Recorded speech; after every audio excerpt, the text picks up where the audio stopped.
Hi, everybody. Welcome to the Keep the Real Bible Study. For those that don't know me, my name is Danielle, and I'm your Bible study facilitator.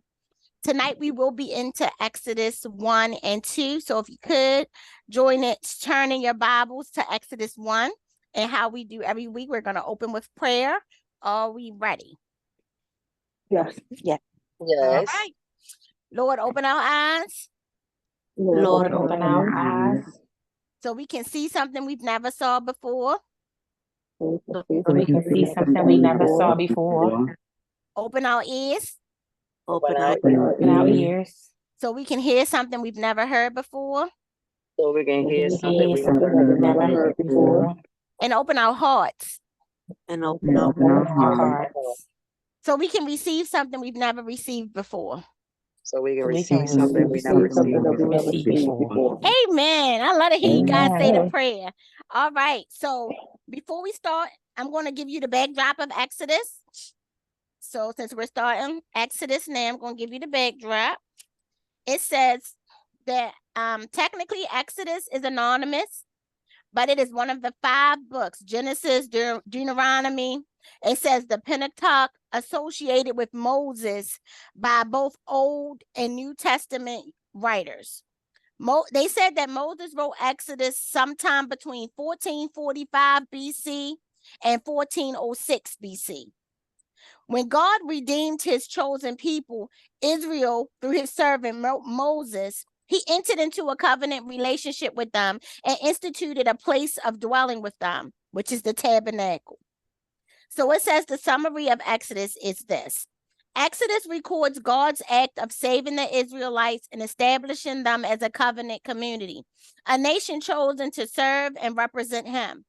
Exodus describes the enslavement and oppression of the Israelites, which is chapter 1, the preparation and call of Moses, chapters 2 through 4, the conflict between Yahweh, the God of Israel, and the gods of Egypt, which is represented by Pharaoh.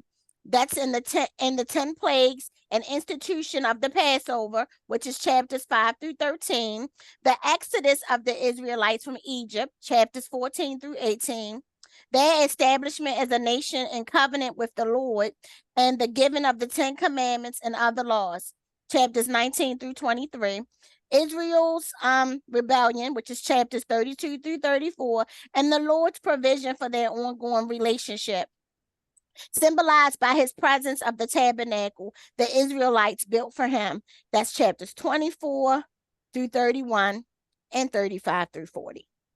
So that is the summary. So are we ready? Yeah. Chapter 1. These are the names of the sons of Israel who came to Egypt with Jacob. Each came with his family. Reuben, Simeon, Levi, and Judah, Issachar, Zebulun, and Benjamin, Dan and Naphtali, Gad, and Asher. The total number of Jacob's descendants was 70. Joseph was already in Egypt. Joseph and all his brothers and all that generation eventually died. But the Israelites were fruitful, they increased rapidly, they multiplied, and became extremely numerous, so that the land was filled with them.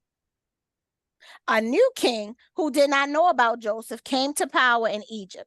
He said to his people, "Look, the Israelite people are more numerous and powerful than we are. Come, let's deal shrewdly with them. Otherwise, they will multiply further, and when war breaks out, they will join our enemies, fight against us, and leave the country." So the Egyptians assigned taskmasters over the Israelites to oppress them with forced labor. They built Pithom and Ramses as supply cities for Pharaoh. But the more they oppressed them, the more they multiplied and spread, so that the Egyptians came to dread the Israelites. They worked the Israelites ruthlessly and made their lives bitter with difficult labor in brick and mortar and in all kinds of field work. They ruthlessly imposed all this work on them. The king of Egypt said to the Hebrew midwives, the first whose name was Shiphrah and the second whose name was Puah, "When you help the Hebrew women give birth, observe them as they deliver. If the child is a son, kill him. But if it's a daughter, she may live." The midwives, however, feared God and did not do as the king of Egypt had told them. They let the boys live. So the king of Egypt summoned the midwives and asked them, "What have you done? No, why have you done this and let these boys live?" The midwife said to Pharaoh, "The Hebrew women are not like the Egyptian women, for they are vigorous and give birth before the midwife can get to them." So God was good to the midwives, and the people multiplied and became very numerous. Since the midwives feared God, he gave them families. Pharaoh then commanded all his people, "You must throw every son born to the Hebrews into the Nile, but let every daughter live." Mm, mm, mm. Mhm. Okay, here we go. If I had to put a title on tonight's Bible study, ladies, I'm going to call it A Nightmare on Elm Street. Oh, My A, God. a Nightmare on Elm Street. A Nightmare on Elm Street is a horror movie franchise that was written and directed by Wes Craven, and it came out in 1984. This movie was about Freddy Krueger, and he was a child killer who was burned alive by the vengeful parents of his victims. Freddy returns from the grave to terrorize and kill the teenage residents of Springwood, Ohio, in their dreams. And in the first movie, he was successful in killing all of them except a girl named Nancy. Has anyone ever seen this movie? mhm. I'm going to be honest. I'm not a fan of horror movies because I'm afraid. Mhm. And if I watch them, I might have a nightmare. What is a nightmare? Terrors. Bad thoughts. Their thoughts, terrorists. Okay. Mhm. It says a nightmare is a frightening or unpleasant dream.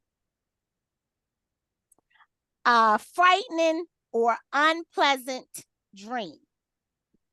When I read our text for this week, I felt like these people were living a nightmare on Elm Street. Let's dive in. In Exodus chapter 1 through 6, well, in chapter 1, I'm sorry, verses 1 through 6, we come across the descendants of the 12 sons of Jacob, and they are living 300 years after their ancestors' death in Egypt. So I just wanted to paint that for you. So now we're at 300 years after, in case anybody want to know, how did this all come about? So in Exodus chapter 1, verse 7, the blessing that was spoken over Jacob, Isaac, and Abraham was manifesting in this land. A great nation was being created from these descendants. But we all know that when something great has been created, it's always a hater lurking. Who was the hater in chapter 1? Pharaoh. Pharaoh. Mhm. So in Exodus chapter 1, 8 through 11, we find Egypt's version of Freddy Krueger. A new king that didn't know about Joseph and all the great things he did. What did this king do? I come see my wife. Or worked What did them to this death. king do? What he do? Or worked them almost to death. Yes, he worked them to death. He told his people that the Israelites are more numerous and powerful than us. So let's treat them truly. And when I looked up the word truly, because I wasn't sure, it's defined as in a way that shows power of judgment. So let's work them in a way that we can judge them. Because if we don't, they will continue to multiply. And when war breaks out, they will join our enemies, fight against us, and then leave the country. Let's look at these verses for a moment. From what I read, the Israelites didn't do anything for him to assume any of this was going to happen. Did y'all read that? Where did he get this from? He really just sat and thought this up in his mind that these people, because they were becoming so numerous, that they were going to rebel against them, and they were going to join their enemies, and they were going to fight in this war. I said he made up in his mind a whole story about some people that he didn't even know. My first point: be careful of people who judge you and don't know you. People will make up a whole story about you or go off of what somebody else said about you. And all the time, they don't even get to know you for yourself. Has anybody else ever had this happen to them? Yes. Somebody time. starts not liking you because of something that somebody else said about you. And then when they finally get to know you for themselves, they're like, wait a minute, you ain't even that person that they said you were. Facts. Now, these people are enslaved over a story that somebody made up about them. Who can relate that something has happened to them about a story, a false news, like the orange president say, call it fake news. Some fake news that was made up about you, and you had to deal with the consequences of that. Anybody on here can feel that? Yes. Yes. Okay. So in Exodus 1:12-14, what happened to the Israelite people?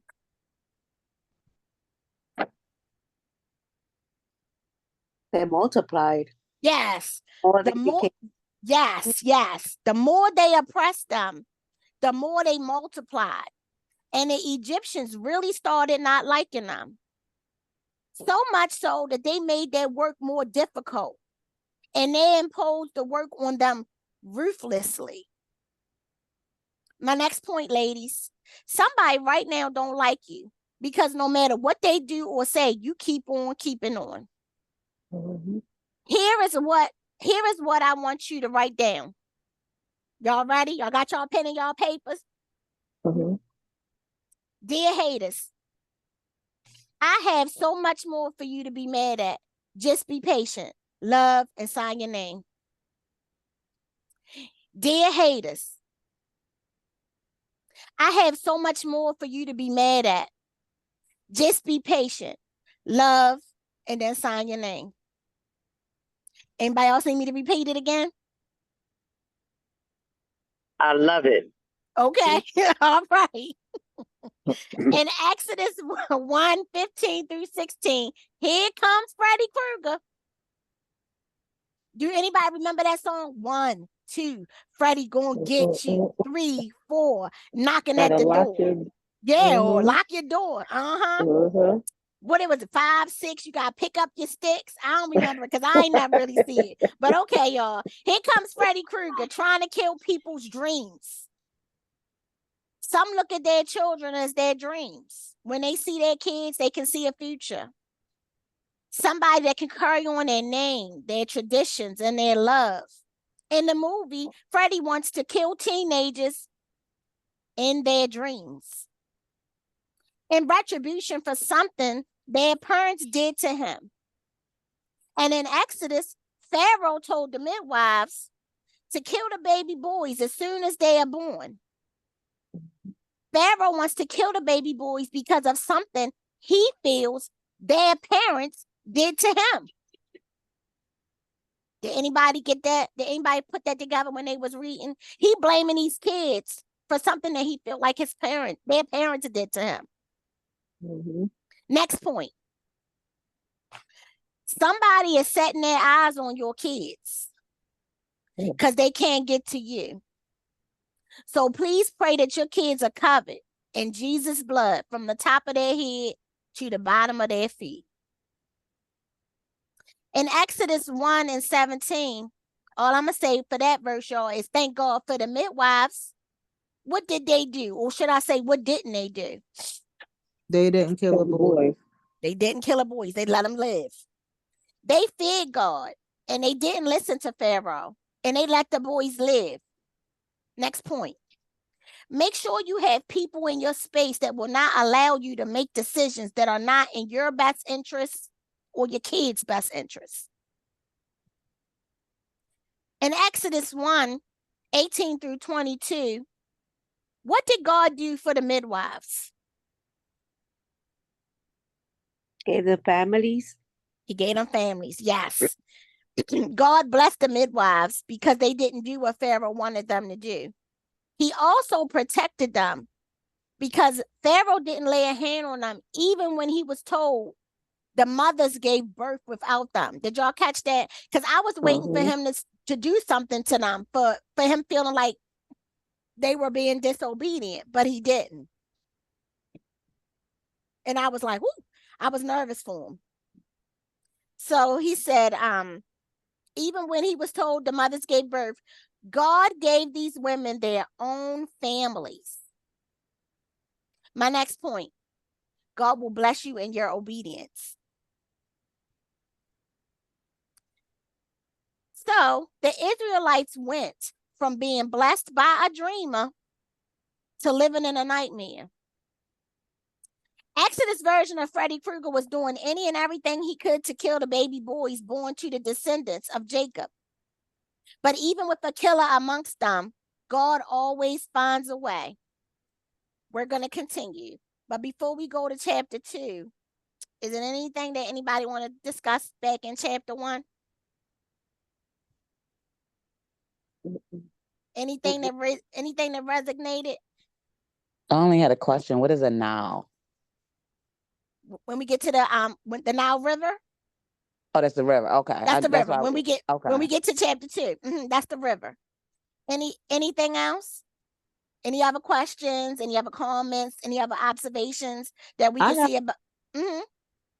This king that we talk about in Exodus, like, does it ever name who the king was? I guess he didn't. They always name him Pharaoh. So and it's different ones. This is never the same one. They're always named Pharaoh, but they don't have a specific name. They just call him the Pharaoh. So whatever Pharaoh that was reigning there at that time. Okay. Was a hater. I was getting ready to call him something else, Asia. It was on the tip of my tongue. She laughed because she knew, but he was a hater. That's the It was real fitting. It was real fitting. It's real fitting for this text, Asia. I'll send it out in the recap. So anything else before we go to Exodus 2? Because that's the meat of the lesson. Okay, we can start. Y'all ready to go to 2? All right. Now a man from the family of Levi married a Levite woman. The woman became pregnant and gave birth to a son. When she saw that he was beautiful, she hid him for 3 months. But when she could no longer hide him, she got a papyrus basket for him and coated it with asphalt and pitch. She placed the child in it and set it along the reeds by the bank of the Nile. Then his sister stood at a distance in order to see what would happen to him. Pharaoh's daughter went down to bathe at the Nile while her servant girls walked along the riverbank. She saw the basket among the reeds, sent her slave girl, took it, opened it, and saw him, the child. And there he was, a little boy crying. She felt sorry for him and said, "This is one of them Hebrew boys." Then his sister said to Pharaoh's daughter, "Should I go and call a Hebrew woman who is nursing to nurse the boy for you?" "Go," Pharaoh's daughter told her. So the girl went and called the boy's mother. Then Pharaoh's daughter said to her, "Take this child and nurse him for me, and I will pay your wages." So the woman took the boy and nursed him. When the child grew older, she brought him to Pharaoh's daughter, and he became her son. She named him Moses because she said, "I drew him out of the water."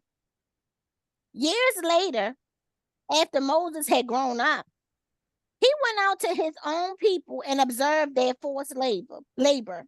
He saw an Egyptian striking a Hebrew, one of his people.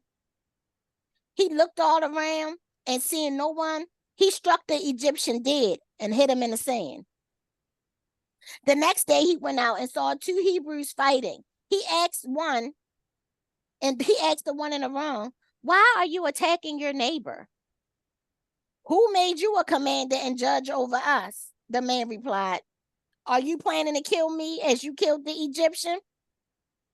Then Moses became afraid and thought, "What I did is certainly known." When Pharaoh heard about this, he tried to kill Moses.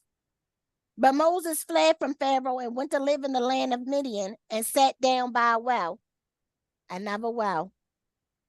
Now the priest of Midian had 7 daughters. They came to draw water and filled the troughs to water their father's flock.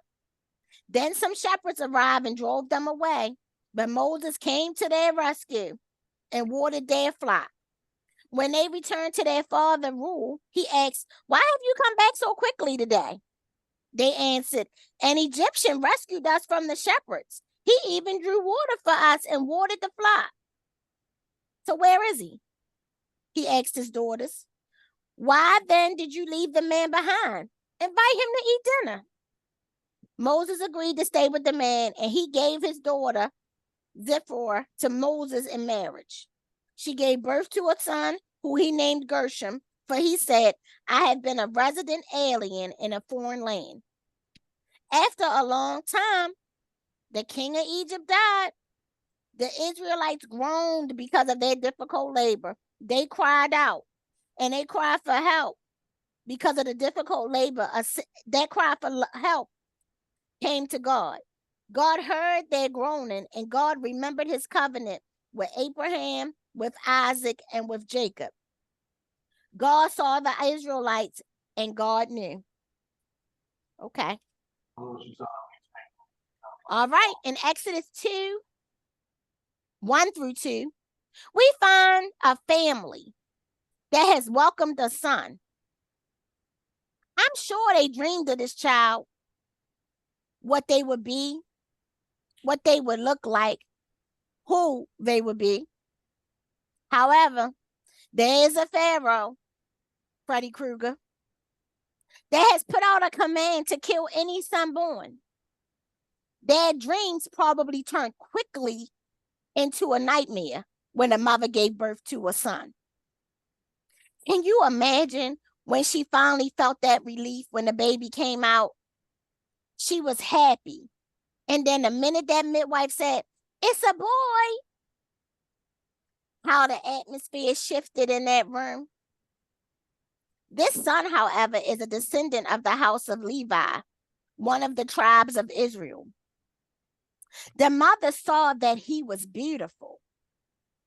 And some say, when I was doing my research, that there was a room full of light when he was born. So she hid him for 3 months. This mother, like many mothers, went in protection mode and said, "It's a killer amongst us. It's a Freddy Krueger amongst us. And I must protect my son." How do you think she was able to keep him hidden for 3 months without nobody realizing that he was a boy?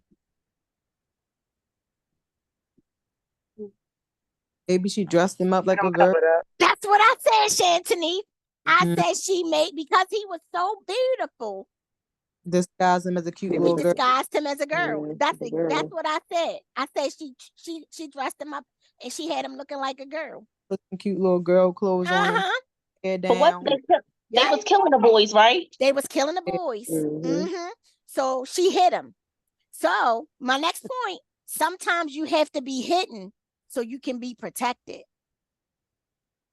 Sometimes you have to be hidden so you can be protected. In Exodus 2, 3 through 6, knowing that a baby killer or Freddy Krueger was amongst them, this mother made a great sacrifice by putting her baby in a basket and sending him down that Nile River. Can you imagine this mother's dilemma? She had to think, either I send him down this river and pray he survives, or I keep him here, and when he is found, he will surely be killed. Can y'all imagine her dilemma in that in this situation? But his sister watched from a distance to see what would happen. And I believed she did this to make sure her brother stayed safe, because she knew it was a Freddy Krueger out there too. Everybody heard the stories of the man that is killing dreams. So as the older sibling, she is keeping watch to make sure that this is one dream that doesn't get killed. Look at God being the protector of dreams. He puts Pharaoh's daughter at the right place at the right time to see the basket and to ensure that this dream would not turn into a nightmare. When Pharaoh's daughter opened that basket and saw that child weeping, she felt compassion for the baby. She decided to help the very thing her brother wanted dead. Did y'all catch that? She knew the mandate had went out. Her brother said he wanted all the boys from these Hebrews killed. But she decided at that very moment that I'm going to help the very thing that he once did. Next point. Even when there is somebody planning your drowning, God will have a plan in place to allow you to float until you get rescued from that water. In Exodus 2, 7 through 10, look at God interrupting this nightmare. Of course, the baby was going to need someone to nurse him. And here comes Big Sister to the rescue. She said, you want me to go and get somebody to nurse him? And she said, yes. She said, and who else, y'all? Who else would be the perfect person to nurse him than his own mama? Mm-hmm. When there's a dream that needs to be, what you say? Go ahead, Shantanese. I got confused in that part. So the Pharaoh's daughter found Moses, took him in. She told someone to nurse him, but it turned out to be Moses' actual mother. Absolutely. Because his sister was watching him go down that Nile in that basket. And his sister ran and something. Yeah, the sister ran and asked her, do you want me to get somebody to nurse him? Because she couldn't nurse him. She couldn't nurse him. She ain't have him. She ain't had no milk. She couldn't nurse him. So they had to go get one of the women that had already had some children that was nursing. And it turned out to be Moses' mother. And it was Moses' mother. Yep. It's so crazy. I was just making sure I understood correctly. Yeah. Nope. That's fine. So I said this. When there's a dream that needs to be filled, no Freddy Krueger or Pharaoh can stop it. Because not only did she nurse him, but what happened? She got paid for it. She got paid to nurse him. Not only did she do something that was coming natural to her body, this was her child. She was going to nurse him anyway, but then she got paid to do it. And she got to keep him for several more years. Several more years. Absolutely. So I said this. So let me get this straight, God. Now you're going to pay me to do something that I was doing yesterday for free? You're going to pay me today to do something that I was doing yesterday for free? Let me say it again. You're going to pay me today to do something that I was doing yesterday for free? I think this is Pharaoh's daughter adopted this baby and she named him Moses. His name means because I drew you out of the water. Next point. God is about to not only draw something out of you, but you're going to get paid to do it. God is not only about to draw something out of y'all, but you're going to get paid to do it. So whatever that gift is, whatever that idea is, whatever that thought is that's in you, it's getting ready to come out and you're going to get paid. In Exodus 2, 11 through 12, even though Moses has grown up, Freddy Krueger is still on the prowl, killing people's dreams. What happens next? Moses started killing people. Moses started killing people. Moses goes out and sees his people, but he also sees how they are being treated. Even though he grew up in Pharaoh's house, I'm sure he must have felt that he was different than the people that he was around. Well, I'm sure he heard the stories that he really was a Hebrew himself. In my studies, it said Moses had a heart for the people. And I feel like he was probably frustrated with the treatment that they were receiving. So Moses decided to take matters into his own hands. And what did he do while he was out on his prowl? He killed a man that was harming women, that he saw harming the women. It wasn't harming a woman, but he saw an Egyptian man beating up one of the Hebrew men. Oh yeah. Sorry, yeah. So he killed them. It's okay. I know it's hard to transition, Shantanice. It's hard. And then he buried them in the sand. And he thought, oh, nobody saw me. And I got away with it. My next point, Big Brother is always watching. Mm-hmm. In Exodus 2, 13 through 14, Moses has become a Freddy Krueger. Killing people for revenge. Am I not right? Mm-hmm.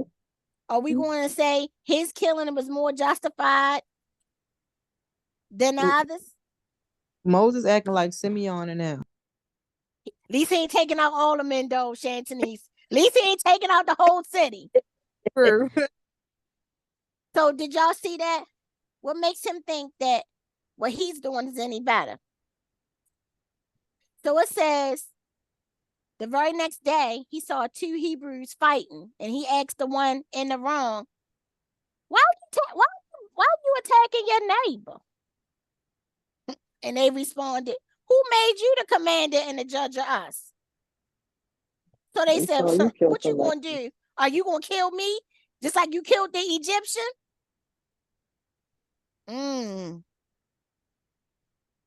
Moses got scared, y'all, and was like, ooh, oh boy, the block is hot.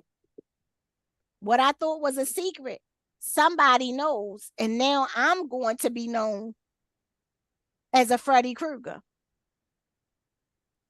I mean, Freddy Krueger might have killed multiple people, but he still killed somebody that he felt for revenge. Is he any better than the Freddy Krueger? Nope. Any verses sticking out to y'all before we continue? Because these are two short chapters. Okay. So now we in 15 through 22. Moses is on the run, y'all. Can y'all see him? And Brenda called him his Jesus shoes. Can y'all see him running? He is on the run. He is running for his life. Isn't it funny how Pharaoh wanted to kill Moses for the very same thing he did? Y'all, did y'all peep that? He wanted to kill Moses for killing the Egyptian, but you was killing babies. Mm-hmm. What made you? Because you the Pharaoh, so you could do it, and he couldn't. But what about the people? I'm sure that people would have been killed doing this work by these people. What makes you think you any better? People will be quick to justify what they did, especially when it's the very thing they want to burn you at the stake for. What happens next? He run into the daughters, the 7 daughters, or one of the daughters of the priest. Yes. Oh, okay. Yes. Moses went to the land of Midian and found himself by the well, y'all. Another well. Who else was by the well?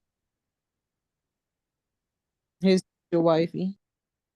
His new wifey. But who else in our stories through Genesis? Who else was at the well? Who else The was at mother the that well? had Ishmael, right, and My ran God, away. Ashley, you better say it. Hagar was at the well. Who That's else I was thought at her the name well? was Hagar.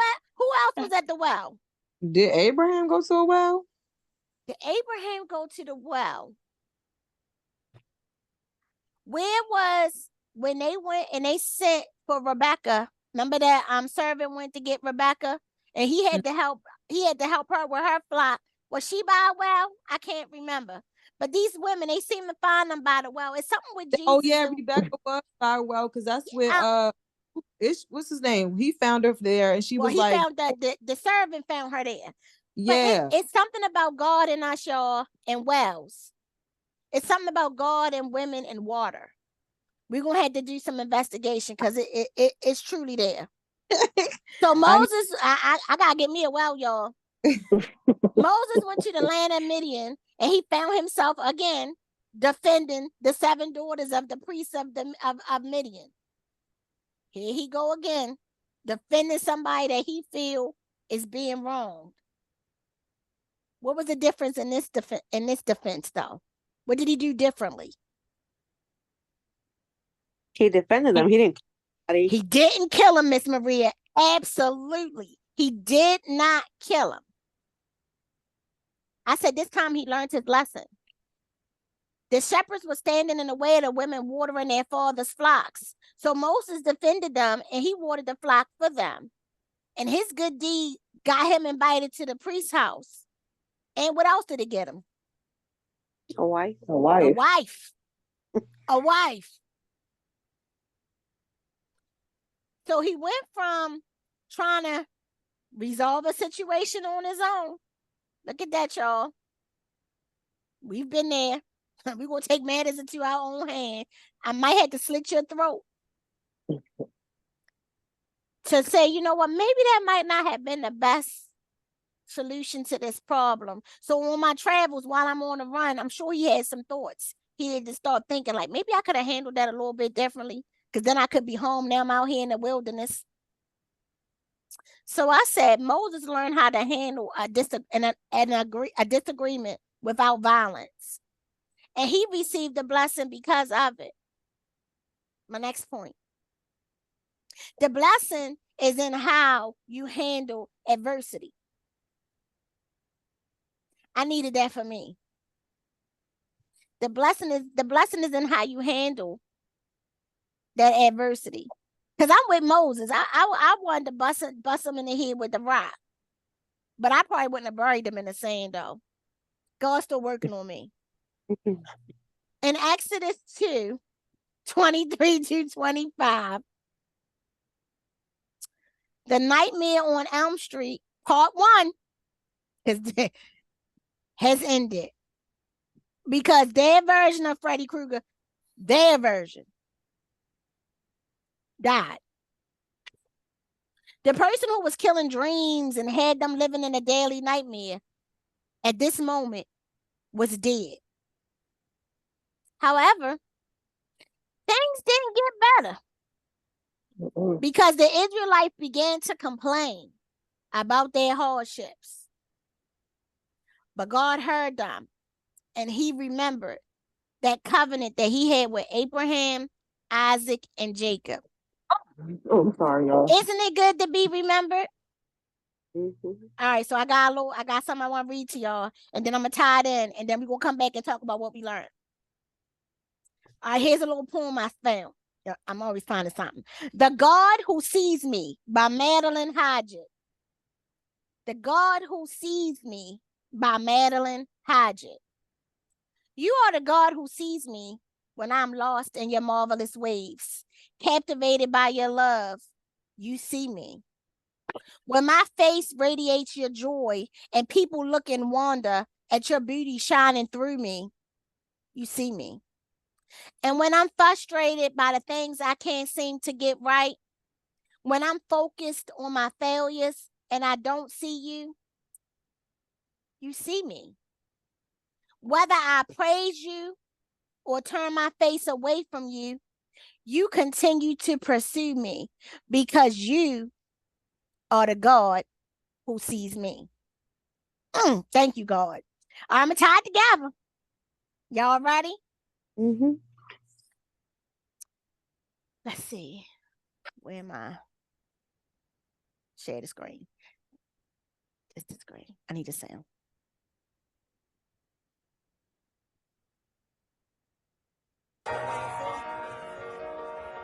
You ready?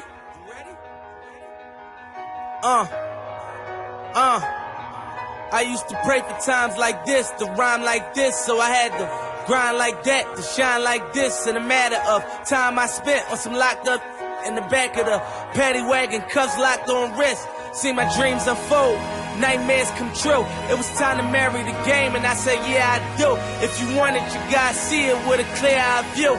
Got shorty, she try and bless me like I said I chew, like a sneeze. Please for them trick to squeeze, I'm getting cream. Never let them get in between of what we started.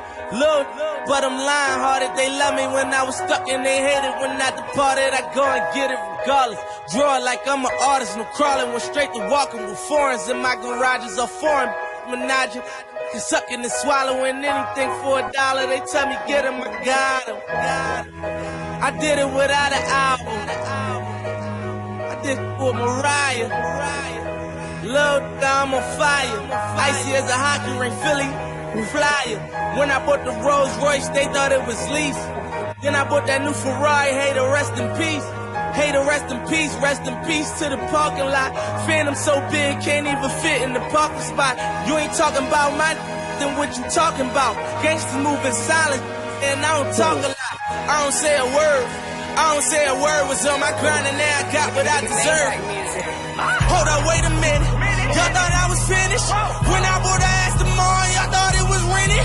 Flexing on these, I'm like Papa on the spinach. Double M, yeah, that's my team. Rose, the captain, I'm lieutenant. I'm the type of can the mean cast and grind like I'm broke. That Lambo, my new, she don't ride like my ghost. I'm riding around my city with my hands on my toes. Cause these want me dead, and I gotta make it back home. Cause my mama need that bill money, my son needs some milk. These try to take my life, they around, get killed.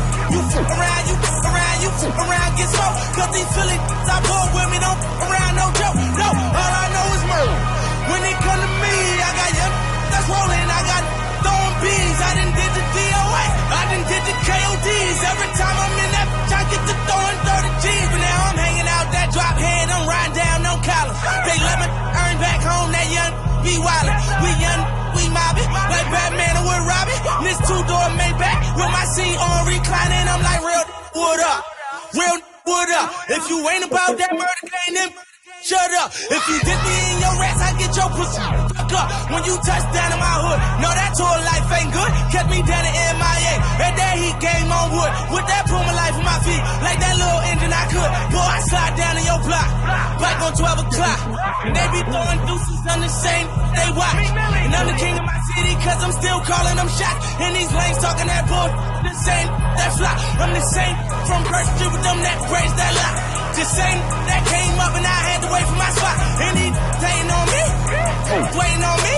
Still on that hood, my Rolls Royce on E, they gon' remember me.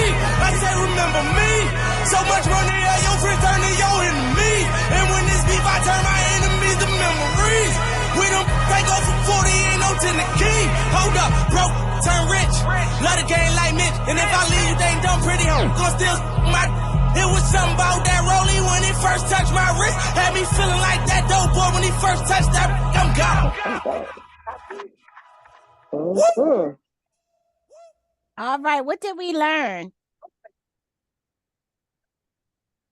What did we learn?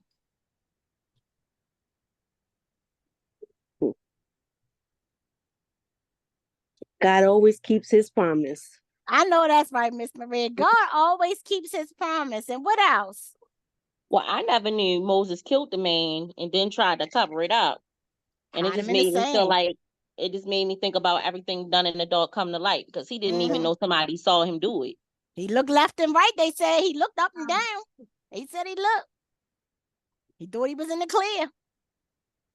What else? What else did we learn?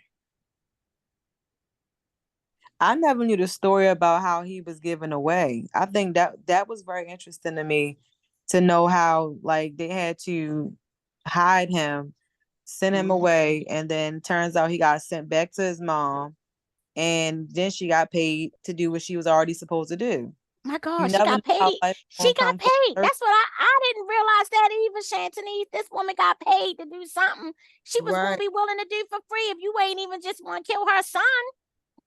Yeah. What else? What else did anybody learn? Oh, I didn't know also that the person, his mom, was a descendant of Levi. That was interesting to me as well, because Levi was His father. wasn't he son of Leah. Yeah. The And Levites. No, he yeah, was the son of so Levi, one of the sons, the son of Levi. Yeah. I don't mhm, know who his mother was. I can't keep the mother straight. But yeah. mhm. So he was definitely from the tribe of one of the tribes of Israel. Yeah. What else? What else did we learn? Because I learned a lot. Like I really, really didn't realize. I knew that the Pharaoh wanted to kill the boys, but I didn't know he enlisted the midwives in on it too. So but let's just say this. Let's also just say this. You wanted them dead, but you ain't do it. Mhm. You made you put all that out. You put all the plan in motion, but you want people dead, but you ain't willing to pull a trigger. Do we? I mean, He didn't want the blood on his hands. yeah, but he wanted them dead. Absolutely. Mhm. At least some of the mobs, at least some of the mob bosses, they pull the trigger from time to time. You giving out orders, you giving out commands, and then you mad because it's not done. But you asking people to do something that you're not even willing to do. Mhm. And So another I, thing is that I learned is that no sin is greater than the other. How you gonna say something to But Moses and you did the exact same thing when he did the same thing you did. absolutely. And you mhm. saying for something that you want, and let's just say this: you already wanted them dead. You want to kill all these boys because you afraid that they gonna come up on you, but they never even showed you no evidence of that. Nothing in these 300 years between whatever happened from Genesis 50 to Exodus 1, was it anything written that said these people was conspiring against you? So you got this whole false story up in your head that these people gonna do these things that they never showed you any evidence that they was gonna do. You probably could have worked alongside them, gave them a piece of land, and they would have consistently stayed there and worked alongside and with you instead of you trying to enslave them. But isn't that what people do? They try Mhm. to take over you and try to enslave you and put you down into that and that on that level because they can't, either one, they can't figure you out, or two, they can't control you. So they say, okay, well, I went to them and they not falling for the okey doke. So now I'm just gonna make up this whole thing about they try and do all these things to us so we can enslave them as a people. Because I'm sure that's what happened. He probably was like, well, I tried to get him to do it my way, but so now I'm gonna have to make up this lie that they're gonna do all these things so that my people could come alongside me and be willing to kill these people. And I can't imagine as a mother, because they ain't had gender reveals back then. You pregnant and you carrying this baby and you don't know until you push this baby out what I'm birthing. That's why I said because when I realized that Freddy Krueger was killing kids in their dreams, because I probably do remember seeing the first Nightmare on Elm Street back back in the day, but I didn't know he was killing kids in their dreams. So Pharaoh, you just like Freddy Krueger, you killing people's dreams. And you doing it based off of something that you feel that somebody did to you. These people ain't even do nothing to you. What else did anybody learn? I learned that you never know where your blessings lie, or you never know where your angels are. Because it was real eye-opening to me how the midwives were told to kill the boys, but they were like, no, we are followers of God. We're not listening to you. And without Moses having to do anything, his life was saved. So you never Yes, know where those hidden blessings are, or where the people that are watching over you, looking out for you, are going to come in and be of resource. absolutely. And then look at how he used Pharaoh's daughter. The very Yeah. man who wanted to kill the boys.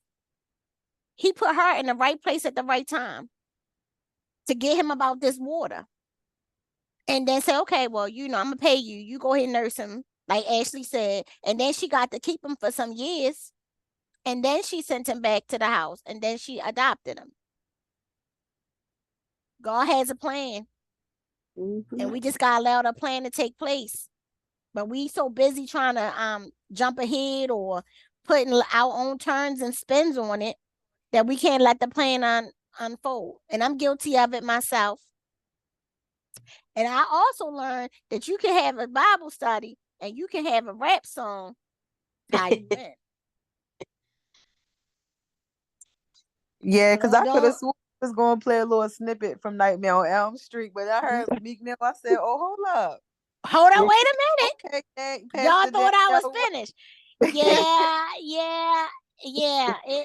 I said, well, I'm not. I had to listen to it. I was like, I'm not gonna be able to. So when you put it on your playlist, Asia, you go ahead and put the real Yep. version. But Yeah, I got the real version already. and you so you put the real version on yours. But Yeah. yeah. I realized that a lot of things that a lot of books that we read, a lot of movies that we watch, a lot of songs that we listen to really are based off of scriptures off the Bible. And when you really think about it, because I was gonna call this from dreaming to night, from dreams to nightmares. I was gonna call it that. I had that set in my mind. I was like, well, I'm gonna do dreams to nightmares, right? And so people on the phone on the call that know, because I told them that I was gonna call it dreams to nightmare. And so I'm sitting there writing it out like I always do on Tuesday.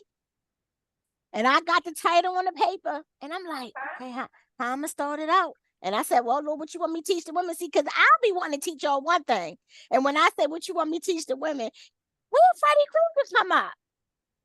And then here we go. We was at a Nightmare on Elm Street. And then I told the people that I shared Bible study with oh, sorry, y'all, Bible study changed. And they just sent me back, laugh out loud. I knew it. Like, I mean, sometimes it stay, y'all, but then sometimes it does change.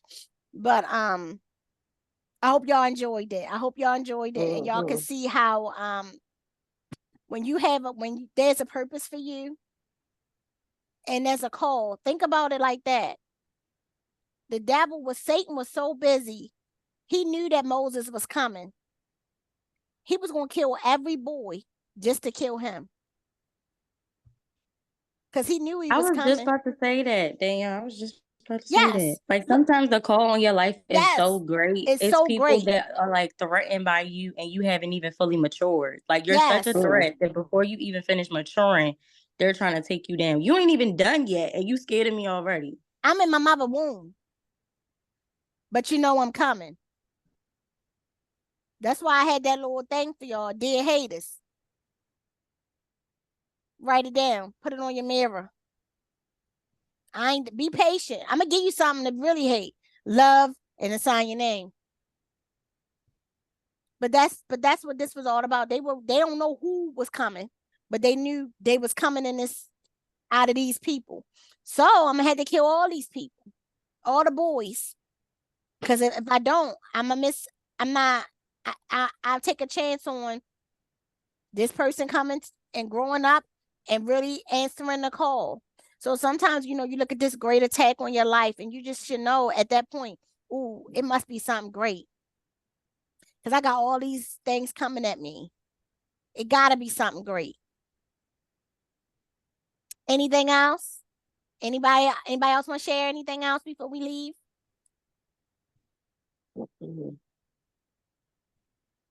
All right. Well, we'll end a couple minutes early, then I'll give y'all back 4 minutes because I keep y'all some weeks extra early. Over. So well, thank y'all for coming, and I do hope and pray that y'all did enjoy Nightmare on Elm Street. And you know how I always say, see you next week. I can't wait to keep it real with you. All right. Okay. Good night. Good night. Good night. Good night. Good night.